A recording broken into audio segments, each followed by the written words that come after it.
Mike Linnemann here to talk to you today about your HVAC system or your central heating and air system.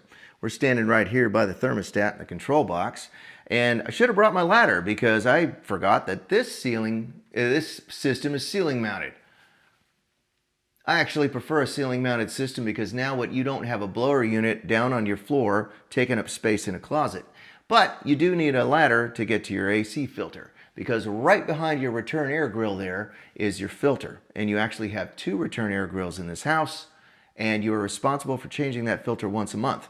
Now, that's gotten a lot easier since we've started our filter delivery program, and if you rent from us, you will now receive filters delivered to your house once a month, and they will be sized perfectly for your system. But you are responsible for changing those filters once a month. And it's not just that you're responsible for it, but you really want to do that. If you don't change your AC filter, your AC doesn't work well.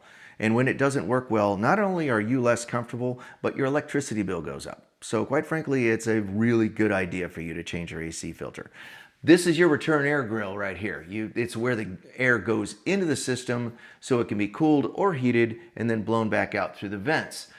You want to make sure you never block this return air grill. Now, some systems, again, are in a closet at ground level, and the return air grill is down near the floor. And we have seen many times where people call, they have an AC issue, their AC isn't blowing air at all. We go there and we find out they've parked a sofa in front of their return air grill. That will make your system not work because it can't draw air in.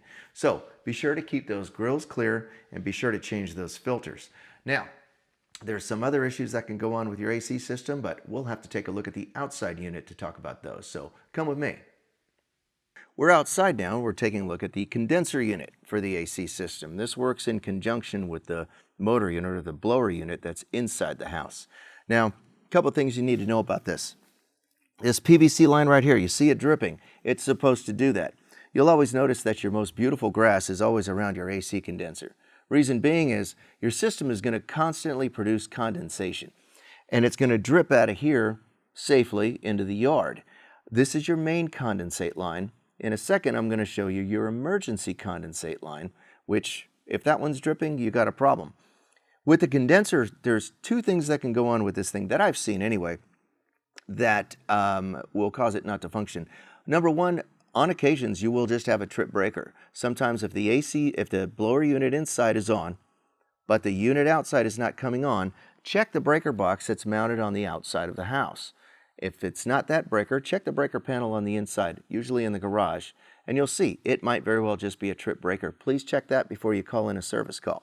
The other thing you might find sometimes is that your system might freeze up. If it does, you've got an issue and you've got to call us for an AC service call. But the main thing to remember is for them to work on it, it's got to thaw out. So if you find that there's ice forming in your condenser, shut the entire system off, and that way it'll be thawed out by the time our serviceman gets there to fix it, and he'll be able to work on it at that point. Now, let me go show you that emergency condensate line. This is your emergency condensate drain line for your AC system. Doesn't look like much, and usually it's not dripping. You don't want this dripping. All the condensation drips out of the main condensate line over by your condenser. Every now and then, though, that main condensate line will get clogged up with whatever clogs it up. In any event, when that happens, the condensation will start to run out of the auxiliary line right here. They put this on the patio on purpose so you'll see it, because if you see this line dripping, give us a call because we need to get an HVAC technician out to your house right away to take care of that because you're about to have a problem.